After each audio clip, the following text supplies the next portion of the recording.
Mheshimiwa President wetu William Samoei Ruto na Spika wa Bunge na mimi.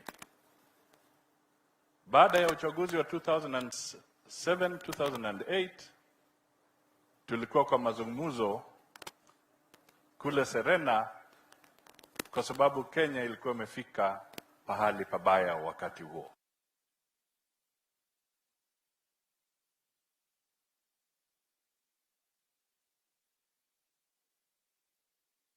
We must distinguish that the times then are very different from now.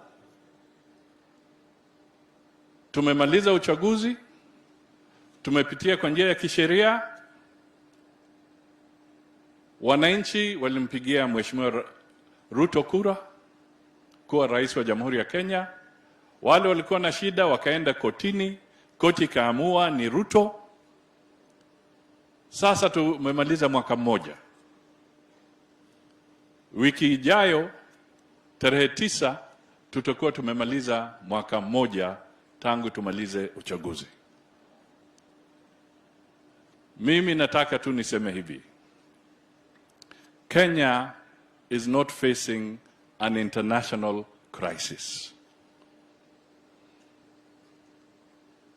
Kenya is not facing an international crisis. You cannot compare what is happening in Sudan to what is in Kenya. Sudan has got a crisis. Kule West Africa there is a crisis. Kenya does not have a crisis.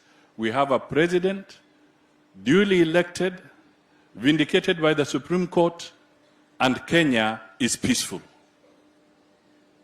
We are not in a crisis. Kwa hivyo wenzetu ikiwa wanataka wazungumze, please be honest to the people of Kenya, because there is no crisis. We may talk, we are allowed to talk, the president has every right to talk, but do not cheat Kenyans that we are in an international crisis. Jambo la pili,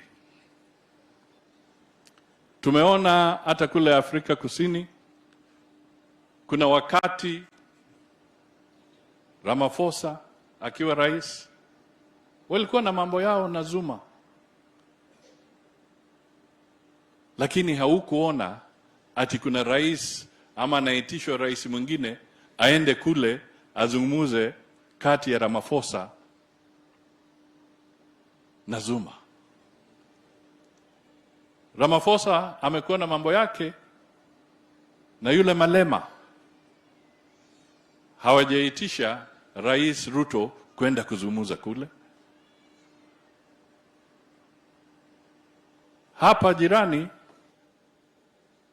wakati Magufuli alipambana na upinzani kule mpaka wengine wakatoroka,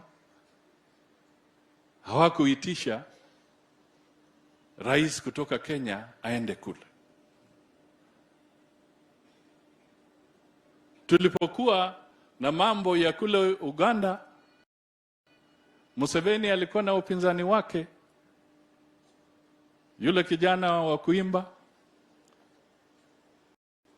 na hata yule mwingine, lakini hawakuitisha kwamba rais wa Jamhuri ya Kenya aende